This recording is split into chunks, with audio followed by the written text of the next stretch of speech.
उन्हीं का चैनल है CNBC आवाज, वक्त से पहले, किस्मत से ज्यादा। ये है TV18 और आप देख रहे हैं CNBC आवाज।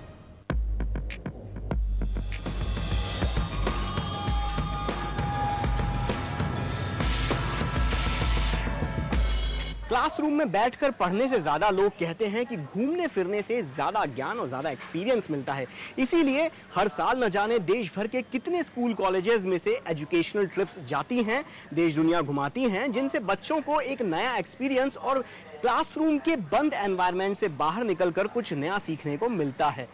पर आपने स्कूल कॉलेज की ट्रिप ज्यादा देखी होंगी, पर क्या कभी आपने ऐसा सुना है कि किसी ऐसी एजुकेशनल ट्रिप के बारे में जो एक पूरी ट्रेन भर के स्टूडेंट्स को ले जा रही हो? नहीं ना? आइए देखिए। 1000 लड़कियों का एक कारवां निकल पड़ा है देश घूमने।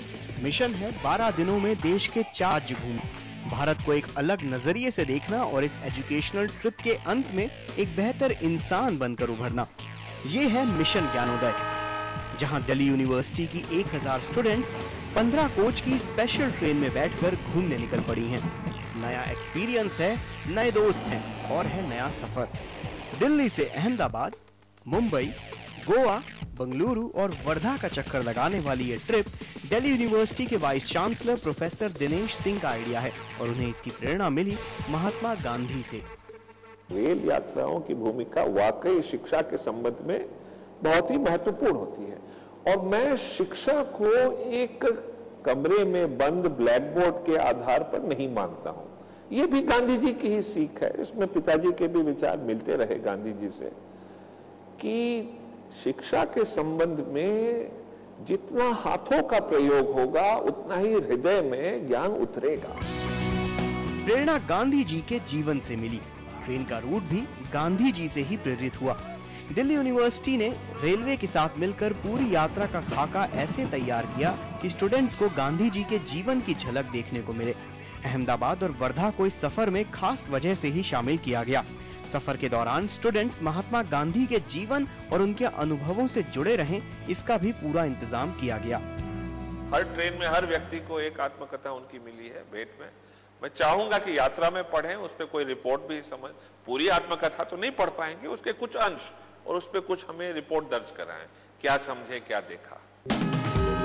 लेकिन ज्ञानोदय एक्सप्रेस की इस एजुकेशनल ट्रिप का मकसद गांधी जी की विचारधारा के साथ साथ आधुनिक भारत से इन स्टूडेंट्स को रूबरू कराना भी था। इसीलिए ट्रिप में मुंबई, गोवा और बंगलुरु को जोड़ा गया, जहां भारत के नए रूप के साथ मुंबई में नौसेना का नेवल बेस दिखाया गया, तो गोवा में वायुसेना का एयरबेस और बैंगलोर में इसरो या इंडियन स्पेस रिसर्च ऑर्गेनाइजेशन के दर्शन भी इन खुशकिस्मत स्टूडेंट्स को नसीब हुए। ज्ञानोदय एक्सप्रेस को लेडी स्पेशल बनाने के पीछे भी एक खास मकसद था। एक महिला अगर प्रशिक्षित होती है तो पूरा परिवार का भला होता है। पुरुष को करोगे तो पुरुष जाति कुछ ऐसी है कि एक ही का भला होता है। और उस पर भी अगर पूरी लेडी स्पेशल ट्रेन में सारी लड़कियां NSS और NCC कैडेट्स हों तो मुश्किल और भी आसान बन जाती है। पर फिर भी इतनी लंबी और इतने बड़े पैमाने पर आज तक भारत में कोई भी NCC NSS ट्रिप नहीं की गई है, तो ज्ञानोदय एक्सप्रेस की इन 1000 लड़कियों को मैनेज करना आसान नहीं होगा। अहमदाबाद के बाद ज्ञानोदय एक्सप्रेस ने रुख किया देश की आर्थिक राजधानी मुंबई का, जहां पहुंचकर दिल्ली यूनिवर्सिटी के 34 अलग अलग कॉलेजेस से आई लगभग 1000 लड़कियां 2 जत्थों में बट गई। आधी ने नेवल डॉकयार्ड का रुख किया और आधी लड़कियां चली मुंबई की पहचान गेटवे ऑफ इंडिया की ओर। गेटवे ऑफ इंडिया और ताजमहल होटल की शान देखने के बाद ज्ञानोदय एक्सप्रेस की एक टुकड़ी निकली मुंबई की बाकी मशहूर जगहों के सफर पर। और मुंबई के मशहूर मरीन ड्राइव पर ऐसे ही घूमते हुए हमें मिली दूसरे जत्थे की वो स्टूडेंट्स जो नेवी बेस देखकर लौटी थी। ये जो दिल्ली यूनिवर्सिटी के जितने स्टूडेंट्स हैं, इन्हें एक ऐसा एक्सपीरियंस देखने को मिला जो हम में से शायद बहुत कम लोगों को मिल पाता है। वो है इंडियन नेवी के डॉकयार्ड में जाने का एक्सपीरियंस। तो आपको एक्सपीरियंस कैसा लगा वो जो था? बहुत अच्छा एक्सपीरियंस था। हमें वहाँ जाके कई तरह की चीज़ें बताई गई, like vertical landing. They took us, we interacted with the officers, they took us for the entire, उन्होंने पूरी हमें शिप दिखाई कि कैसे पूरी शिप के अंदर हमें पूरा टूर दिखाया गया उसके अंदर कि क्या कैसे वहाँ पे क्या क्या है। आप कुछ ऐड करना चाहेंगे इसमें? हमें उन्होंने सबमरीन्स के बारे में बताया था and they told us how women are getting empowered to get into navy more. उन लोगों ने अलग से अपना logistic centre they are trying to open that ताकि specially women officers can get into it.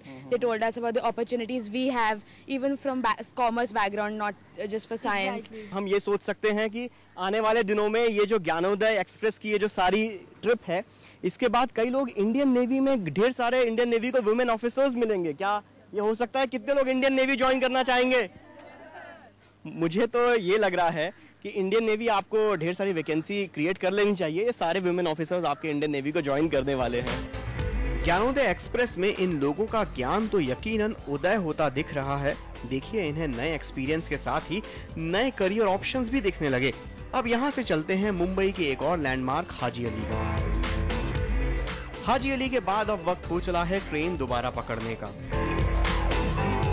माया नगरी मुंबई के दर्शन तो अच्छी तरीके से हो गए, पर अब सामने है असली चैलेंज।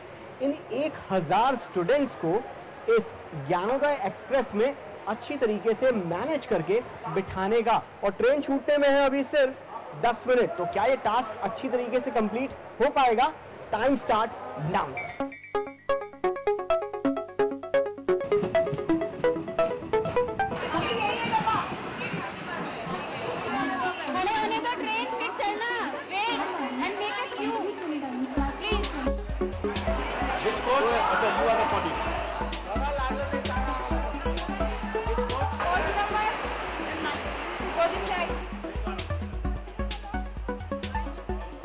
वेल, चीजें अच्छे से मैनेज हो गई। ट्रेन जरा सी लेट जरूर हुई, पर इतना तो मानना पड़ेगा कि 1000 स्टूडेंट्स को एक साथ मैनेज करना कोई बच्चों का खेल नहीं होता। अब ज्ञानोदय एक्सप्रेस का अगला स्टॉप होगा गोवा। सफर जारी रहेगा, तब तक लीजिए आप एक छोटा सा break.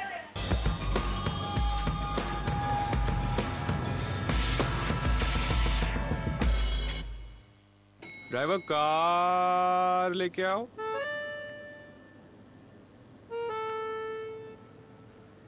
The new Nissan Sunny Diesel. Stretched in size, stuffed with features. It's not just a car, it's a car.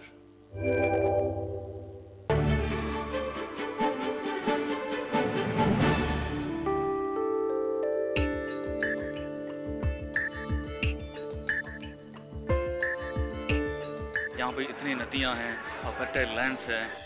Man power बहुत अच्छी तरह अवेलेबल है, उसका हम मैक्सिमम यूज़ कर सकते हैं इन वेरियस इंडस्ट्रीज। जैसे जैसे ये इंडस्ट्रियलाइजेशन होगी, एजुकेशनल इंस्टीट्यूशंस खुलेंगे, धीरे धीरे लोगों का परसेप्शन चेंज होगा, नज़रिया बदलेगा।